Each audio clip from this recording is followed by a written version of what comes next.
content, but I think you're figuring out these exams are open note, open resource, open internet. You should be fine on all of that.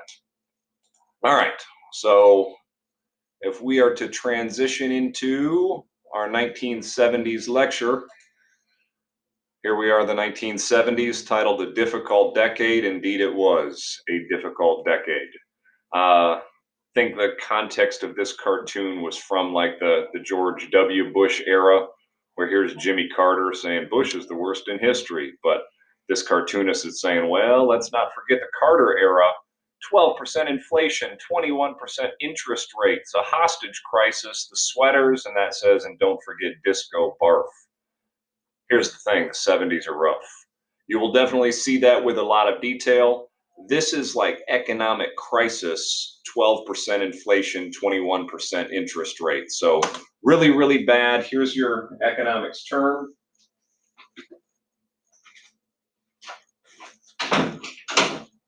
Hey, Charlie, you're locked in with me. The dog is here. Maybe he'll make an appearance, but my wife and son are playing some video game that's really loud right now. So figure you don't want to be distracted by that when I get into 1970s economic details, huh? Well, here's the term, stagflation. What you need to understand is this is really bad. So you have the GDP going down with unemployment going up, corporate earnings going down, and inflation going up. This is going to be the easiest, most simple definition I can give you, because next year when you take my wife's AP economics class, you'll be charting it out like this. So if you simply understand, for me, the 1970s, bad economy. Unemployment goes up, inflation goes up at the same time, and those are not supposed to happen economically. Just understand that it's bad for a number of reasons. What causes it? Increased spending, all the spending from the 60s on the Great Society and Vietnam War. They did not increase taxes. In fact, Nixon was cutting taxes, and there's an oil crisis going on as well. So all of this stuff is going to lead to just economic problems across the board. Bad economy, 1970s. What's causing the oil crisis? Well, Israel was at war in the Middle East. Again, Israel's at war a lot. We help Israel. The rest of the Arab world, who's supplying us with oil, oh, they cut us off from oil. Do we need oil? Yeah, we weren't really making much. So OPEC, Organization of Petroleum Exporting Countries, they decide to cut us off from oil, meaning gas stations were running out. People were waiting in line like 2 hours for gas, and the price was skyrocketing as well. So bad economy in the 1970s? Absolutely. You got stagflation. You got an oil crisis. You can't drive around your gas guzzling car in the 70s. Bad stuff. Really, really expensive as well. You couldn't even like heat your home in the winter. The president would go on TV saying, hey, just wear your long underwear because it's it's going to be cold. So yes, things are bad economically in the 1970s. What else is going on? Well, Nixon, I think you got to understand that he's a bit progressive, and this might shock you a little bit with his progressive details, because we were thinking, all right, Nixon, Vietnam, he's going to Vietnam, trying to end the war over there. Well, he's actually doing a lot of progressive stuff in the United States, and a lot of it is environmental. You might not associate a lot of this stuff with Nixon and the Republican Party today, but Nixon established a lot of this. So it was a major environmental theme in the 1970s. In fact, Earth Day was established. This book did a ton for the environment, letting everyone know the dangers of pesticides. So we get the EPA, OSHA, Help for the Disabled. Nixon's getting things done domestically. Clean Air Act, Endangered Species Act. This is all Nixon and the Republican Party. And I don't know if you're making any connections to this today. Today, a lot of these are kind of being taken away with like the current administration. So interesting when you do look at all of that, how politics tends to change over time. But you get Nixon establishing it all. There's your influential book. I'm sure I'll put just a simple test question on Silent Spring. Silent Spring, Rachel Carson, and it's even carrying over to television and television commercials. That'll be one of the links I have for you. The Crying Indian ad showing the dangers of pollution and the desire to help with the environment. What else is Nixon doing foreign policy wise? Yes, there's the whole Vietnam thing, but Nixon, here's what you got to understand. If it wasn't for Watergate, he would have gone down as a very, very noteworthy, good, maybe even a top 10 president for things that he's able to get done. He's able to reduce tensions with the Soviet Union and make amends with China. Détente. That's, French. It basically means relax. We're relaxing tensions with the Soviet Union, and rapprochement, we're, getting back together. We're reconciling with China. So Nixon, he's kind of smart when it comes to foreign policy. He understood that there was not universal communism between China and the Soviet Union. So he was seeking to drive a wedge between the two. So the way in which he gets this done is just fascinating because it has its origins in something honestly called ping pong diplomacy. There was an American ping pong team, and they randomly met up with a Chinese ping pong team, and they made friends. And the Chinese ping pong team asked the Americans to train with them. So Nixon's foreign policy advisor, this guy Henry Kissinger, who somehow is still alive today, he sees an opportunity in that. He's like, okay, sure, let's go train with the Chinese, and I'm going to go over there as well.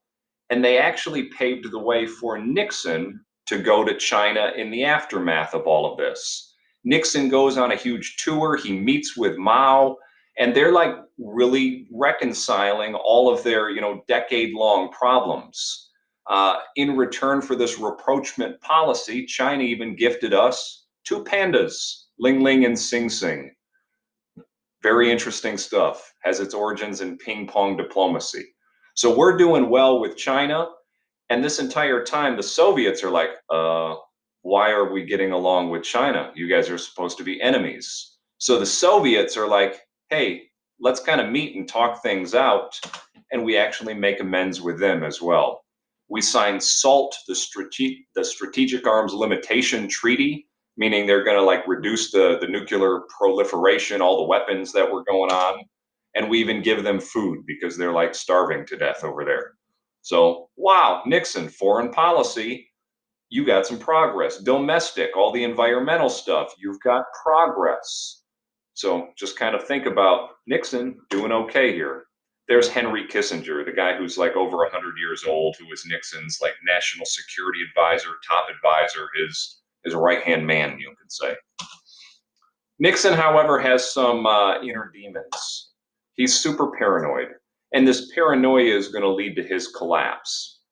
I already told you about that Daniel Ellsberg guy, how he thinks the press is out to get him, everyone's out to get him. He would literally keep an enemies list, and he would use the power of the presidency to take down his enemies. I've got maybe a 2-minute video clip that'll highlight some of this, but again, understand that he's a super paranoid guy, and this paranoia is going to lead to what he does at Watergate. Watergate, as I'm sure you're familiar, is the biggest scandal of Nixon's presidency, will lead to impeachment hearings and ultimately his resignation. But it stems from his paranoia.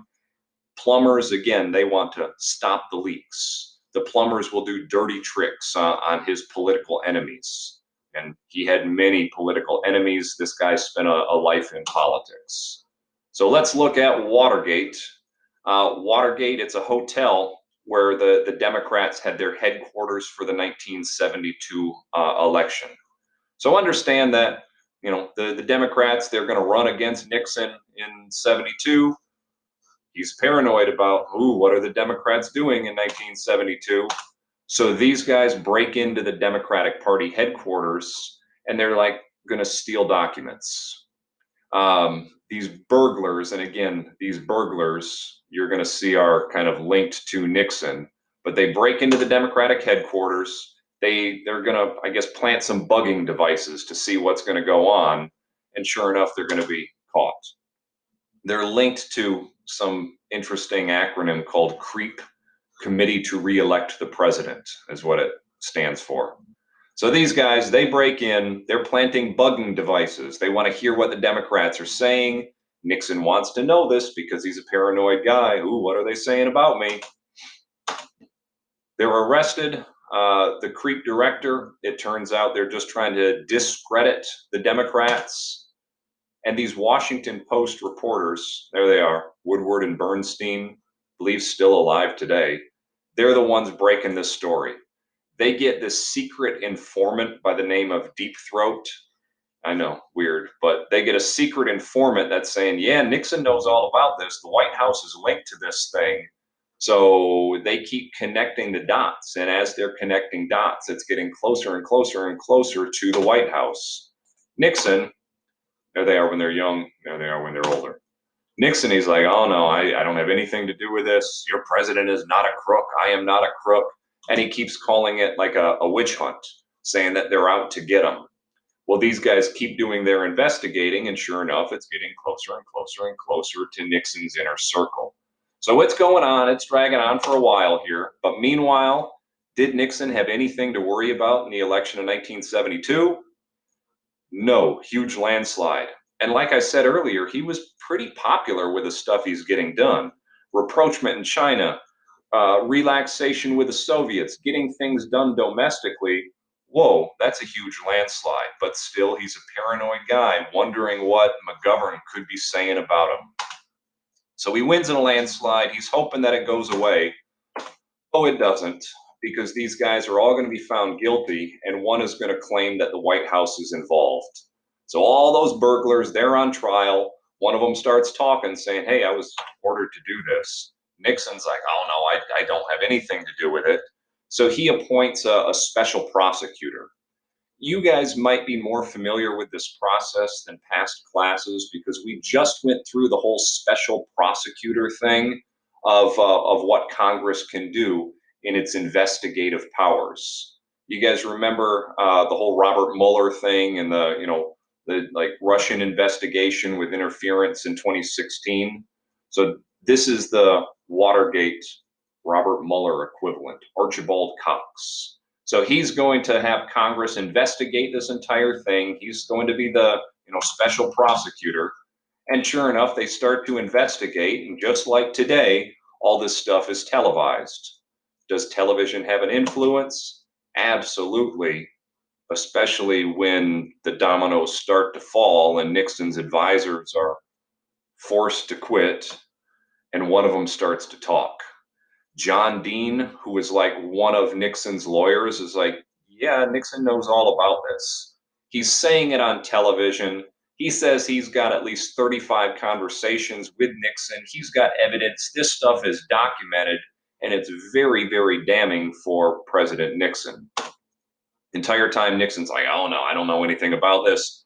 And his quote the entire time is, your president's not a crook. I'm sure I have video that highlights this. Nixon denies involvement. He fires John Dean. Does it end with a firing of Dean? No. It turns out Nixon was so paranoid he had secretly recorded conversations throughout the White House. And it's revealed that those tapes are out there somewhere. So he planted bugging devices in his own White House, recording every conversation. And now people are like, wait, you got every conversation recorded. Wouldn't that just vindicate you if you are indeed free? So the Senate and the special prosecutor want the tapes, but Nixon says no. He's like, oh no, it's executive privilege, presidential privilege. And he claims that the president, can kind of do what he wants with those tapes. So this is like a really, really big deal for another few months, a battle over the tapes. Everyone wants the tapes. He then fires the special prosecutor, hoping that it will end there. It does not end there. So the attorney general then quits, and you got just this political disaster escalating in 1973. So again, just imagine, with the whole Russia investigation, if President Trump fired all of the people investigating him, that would have been really problematic, right? That's what Nixon did. So Nixon orders the attorney general to fire Cox. Attorney general then quits, and a new investigator, He's like, yeah, we need those tapes. If those tapes are going to free you, let's listen to the tapes. Really big deal. Nixon releases some of the tapes, but whoops, 18 and a half minutes were accidentally deleted from it. What did they say? We don't know. In all likelihood, some pretty bad stuff. But here's the funny thing, those tapes were already damning. What was on those extra 18 and a half minutes? We don't know. And one fun fact for you, it turns out Nixon liked to curse a lot. All of these released tapes, they have him dropping the F-bomb. He's cursing left and right. So, yeah, Nixon had a potty mouth. Anyway, this is going on, and as you probably recall, this goes on for a long time. So we're talking like a full year. This thing's going on. Eventually, Nixon releases like 1,200 highly edited pages. Now the Supreme Court is going to get involved because they're like, hey, this is way too edited. We want more. Supreme Court wants the entire tapes. So it's now a court case, US versus Nixon. It's a big question of, does the president have these special privileges where he's above the law, so to speak? And it turns out the Supreme Court gets those tapes turned over. The House then votes to impeach Nixon over obstruction of justice because he was refusing to give those tapes. So he's about to be impeached. He quit instead. He quit because in all likelihood, even Republicans turned against him.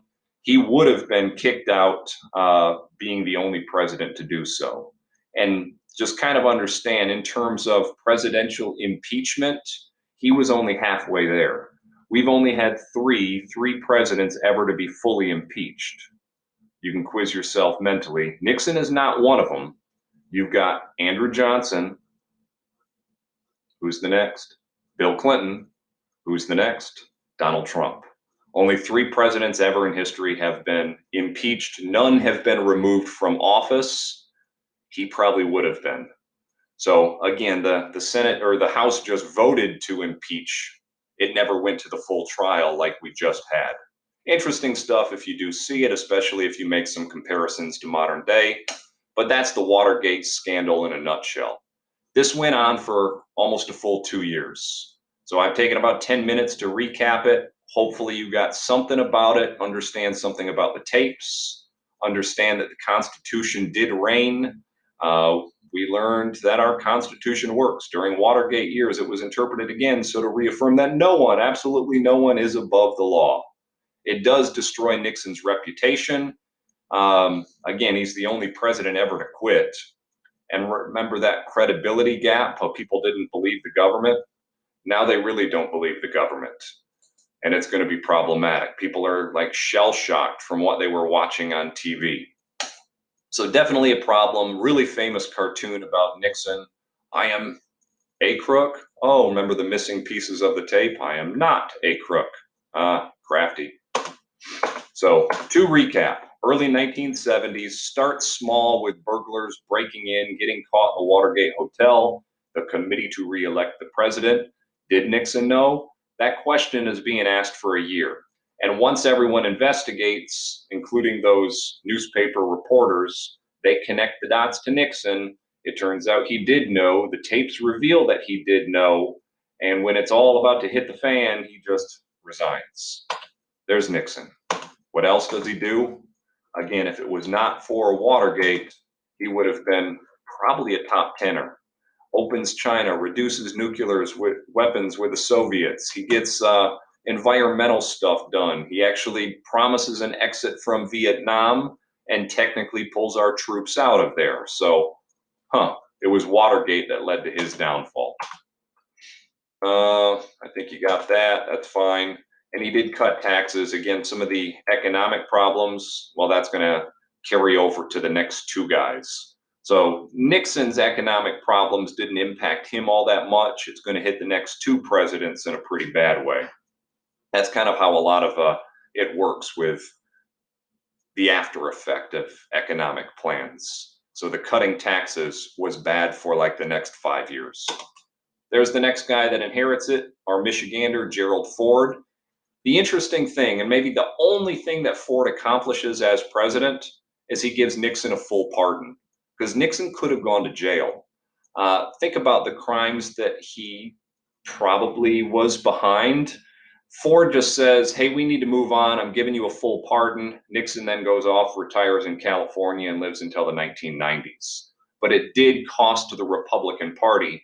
The Republican Party takes a hit, and they're going to lose the next election as a result of this. So, Gerald Ford, why does he pardon Nixon? Because he wants to move on. Here's the economic crisis that Ford inherits. The whole stagflation, it's coming into full effect. This is inflation. Prices are starting to skyrocket in the 1970s. That's bad if prices are skyrocketing and your salary remains the same. Think about it. If you wanted to buy a house, the house was $50,000. Then within a year, that price doubles and then doubles again. Charlie, do you need out? Here you go, Charlie. You need out? You want to stay in here? Sorry, dog's barking at something. So here's Ford's plan to combat inflation. He wants to whip inflation now. Everyone wears these cool little buttons that say win. If I were in my classroom, I'd show you an actual win button, but online learning. Other economic problems, again, the oil crisis and the fact that our factories are now rusting over. Think about this. Our factories, our economic boom, it's like 1940s, 1950s, where we dominate the world and we had no foreign competition. We emerged kind of unscathed out of World War II, and no one was there to compete with us. But by the 1970s, interestingly enough, the two losing countries of World War II are now economic powerhouses with new factories, new stuff, and they're making it better than we are. So Japan, think of some of the automobiles emerging out of Japan. Not every American is now buying, Ford and Chevy. They're buying Hondas. In Germany, did they make any automobiles? Oh, Volkswagen, Mercedes, BMW. And more Americans are buying their stuff. Our factories are rusting over. You've got even more economic problems developing in the 1970s as a result of this. So, whoops, bad. To continue civil rights, just kind of understand that in the 1970s, we get a continuation or more diversity in the civil rights movement, which is largely led by Hispanic civil rights and Native American civil rights. We covered African American civil rights and I think women's rights in great detail. But let's note African American civil rights will continue just on some different fronts at this point. You got a lot of the political goals that were reached. Now some of this is going to be like social and economic. Jesse Jackson develops kind of an economic program for African Americans, working to not only register voters, but develop African American businesses and increase educational opportunities. He's still alive today. He's going to run for president a couple times. I think he made a run in '84 or 1988. But Jesse Jackson was involved with Martin Luther King, still alive today, still kind of working for African Americans. But push, people united to save humanity. You get the Congressional Black Caucus, where you actually have African American members of Congress. And this in part is due to the civil rights victories of the 60s. As for Hispanics, large population in the South and the Southwest, in California and in Texas. And there was a lot of discrimination against Hispanics historically as well. So Hispanics are starting to organize in a number of protest movements that mirrored what the African American civil rights movements were doing, modeled on Martin Luther King nonviolent passive resistance. You'll have a couple names to note with Hispanic civil rights, and I believe I have a court case for you as well. Delgado versus Bastrop, as in Bastrop, Texas. Texas segregated. This says you can't segregate. So it's a notable civil rights victory for Hispanics. Segregation of Mexican American children in a Texas school was illegal, and that leads to the end of segregation of Mexican Americans in all Texas school districts. Just a Texas thing, but eventually it carries over to other states and nationally as well. Here's the big protest movement that I think you need to be familiar with. If you guys had to take the EOC, I would have spent a ton of time on this because there would be multiple EOC questions about the United Farm Workers and Cesar Chavez and Dolores Huerta. But basically, think these are migrant workers on the farms who are exploited. They get paid next to nothing. They live in, horrible conditions. They have really no protection on the job.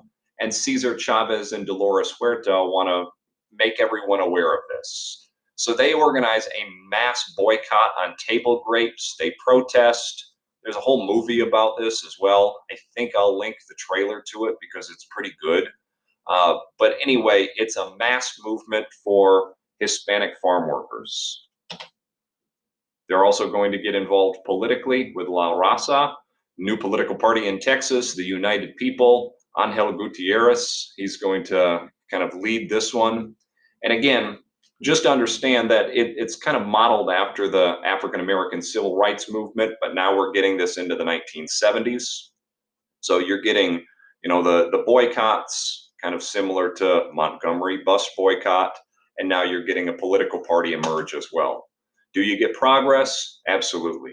We get the Bilingual Education Act. You've got the, Delgado versus Bastrop. So you do get some progress with the whole Hispanic civil rights, and you do get a few better working conditions for those migrant workers as well. This mural movement, sometimes you still see this. A lot will be in California. There are some in Texas, especially like in the Rio Grande Valley. But the mural movement highlights Hispanic civil rights in the late 60s and 70s, as Cesar Chavez. As for Native Americans, whoa, that's a cardboard shack. Remember the roller coaster ride of Native Americans living on the reservation? Reservations were kind of let to collapse. Some without plumbing, electricity, low income, unemployment, alcoholism, bad, bad, bad, bad, however you look at the Native American reservations in the 1970s. Still kind of bad today comparatively, really, really bad in the 1970s. So, Native Americans, they're going to get involved in AIM, the American Indian Movement, where they occupy Alcatraz and they say they won't give it back until the federal government gives back all of the land that it took from them. They then get militant. And I would say that this AIM, American Indian Movement, is more so modeling like the Black Panthers did. So these guys occupy Wounded Knee. They want changes. They want the government to honor treaties. And believe it or not, eventually this movement carries over to all sorts of different fronts. This was at the Oscars. I believe it was Marlon Brando who won Best Actor. Rather than him speaking after he won that award, he sent a Native American activist up to kind of plead for Native American rights. So it does eventually result in some progress. Indian Civil Rights Act and a Self-Determination and Education Act. That's like some sovereignty that you more so see with Native American reservations today. So notable success. Civil rights continued. Just kind of think your way through that and you should be okay. Back to politics, there's your winner in 1976. Jimmy Carter runs against our Michigander, Gerald Ford. Jimmy Carter is going to win this thing mainly because he campaigns as an outsider. And being an outsider was incredibly appealing to the masses in 1976 because think about what insiders were involved in. Watergate, Vietnam, credibility gap. He was a peanut farmer from Georgia. He was a one-term governor. He was never in Washington. He's honest. He's with the born-again Christian movement, which, by the way, you're getting kind of our third great awakening by the late 70s, surging into the 1980s. Remember our religious roller coaster? We're back by the mid-70s. So he's going to be part of this kind of new born-again movement, and he's going to win, kind of divided, but he is going to win enough, 50 to 48%. What's Jimmy Carter do as president? By the way, Jimmy Carter is still alive today. He is the longest living ex-president. This is his big accomplishment. He gets peace in the Middle East. He's got that awkward handshake between the Egyptian president and the Israeli president and basically ends, their decade-long conflict with the Camp David Accords.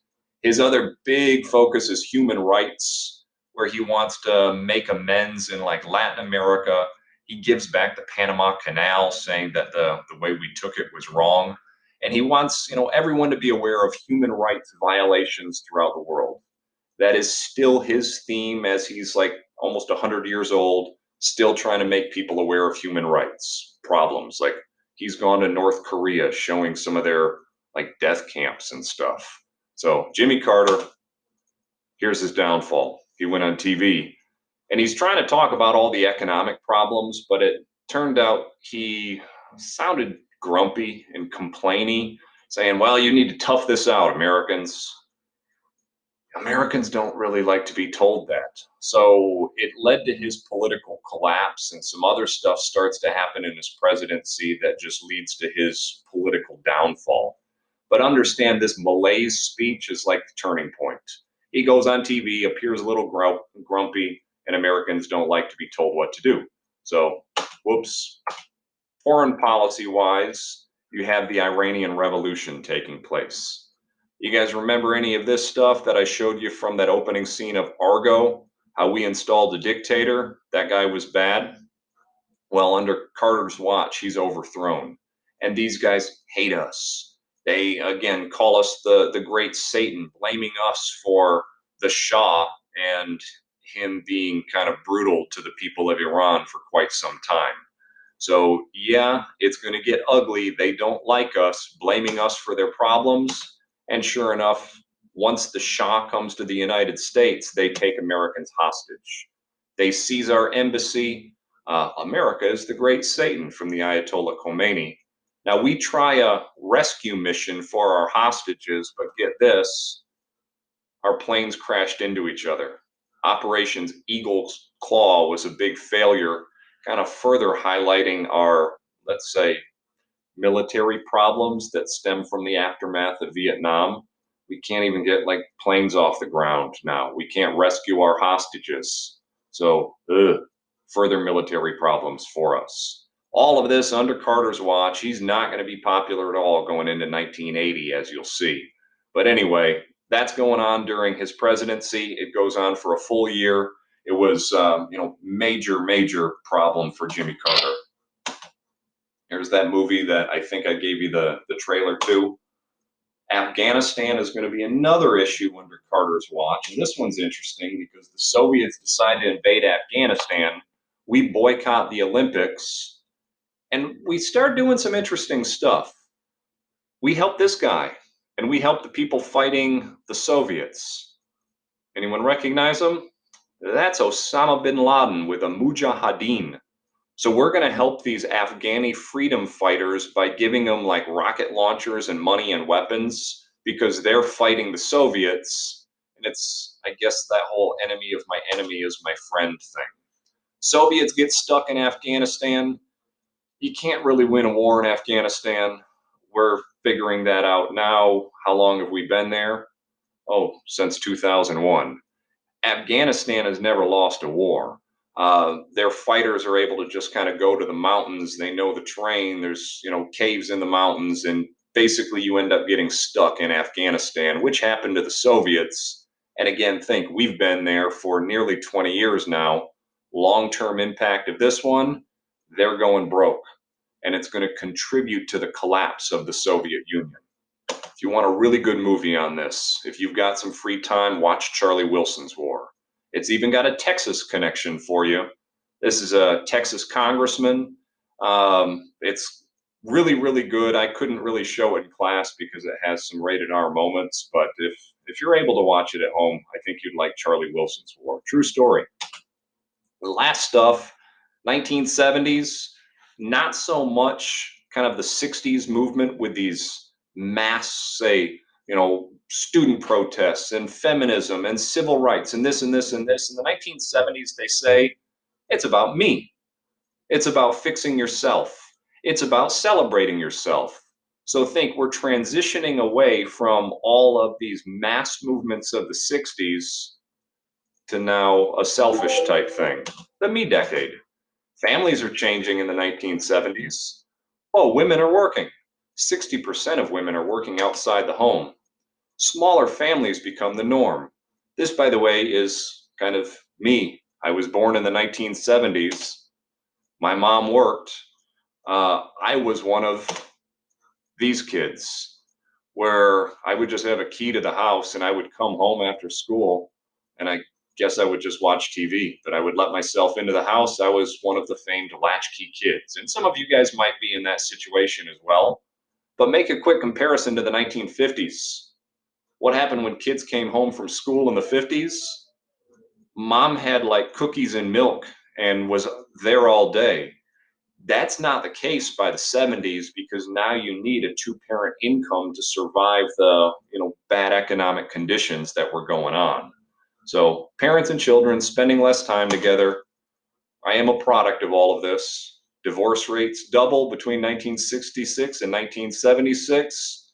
That might happen as well, just kind of with the feminist movement contributing to, opportunities for women, women's rights. They're not going to stick in a bad marriage. Who does Phyllis Schlafly blame? Remember her? She blames the feminists. She was the anti-ERA lady. So she's like, well, feminism caused all of this. See, that's a problem. Look what feminism is doing. It's destroying the home. Therefore, you need to go back to traditionalism. And you'll see that push emerge by the 1980s. TV in the 70s. Check this out. Wow, feminism. The Mary Tyler Moore Show, an unmarried woman with a meaningful career. Would you have seen that in the 50s? Do you remember the video clip of the girl that wanted to be an engineer? And the resolution is no, you can't be an engineer. You need to stay at home. Well, now women have careers by the 70s. And you have African Americans on TV, the Jeffersons. Theme song to this, moving on up to the east side to a deluxe apartment in the sky. Successful African Americans on television, much different than the 1950s where it was all white middle class America in the suburbs. Look at this one. Maud, a feminist who was remarried after 3 divorces, doesn't depend on her husband, and she even made the decision to have an abortion. Just understand controversy is now getting on TV. Make a quick comparison to TV and controversy today. It's the norm, but it was very, very rare in the 1970s. So we're starting to push the boundaries of what's appropriate on TV. As for books, you can see the Me Decade. I'm okay, you're okay. How to be your own best friend. Looking out for number one. It's a lot of just internal type, fix yourself type themes of the 70s. Music is much less political. It's reflective or music about nothing. Have you listened to Bohemian Rhapsody or John Denver, ABBA, Disco? Those lyrics are not calling for a mass movement. They're not against like the Vietnam War, calling for revolution or this or that. It's like, oh, let's just sing about whatever. And disco, it's just like go out and dance. I don't know if you've seen this or a trailer to it, but it definitely fits with that Me Decade theme. All right. Fads of the 70s, weird, I know. Skateboards, mood rings, pet rocks, CB radios, aerobics, running. But you can kind of see the Me Decade type theme with it all. And as for pet rocks, I believe the guy made $1 million by inventing a pet rock. Yeah, I don't know. Fashion of the 70s. T-shirts with messages, bell-bottom pants, platform shoes or boots, polyester, jumpsuits, whatever. All right. That, I believe, is where I can leave things off because this gets us into next week. Hopefully that wasn't too much for you. Do your closing questions, do all the other work, do your discussion board. Have a good week.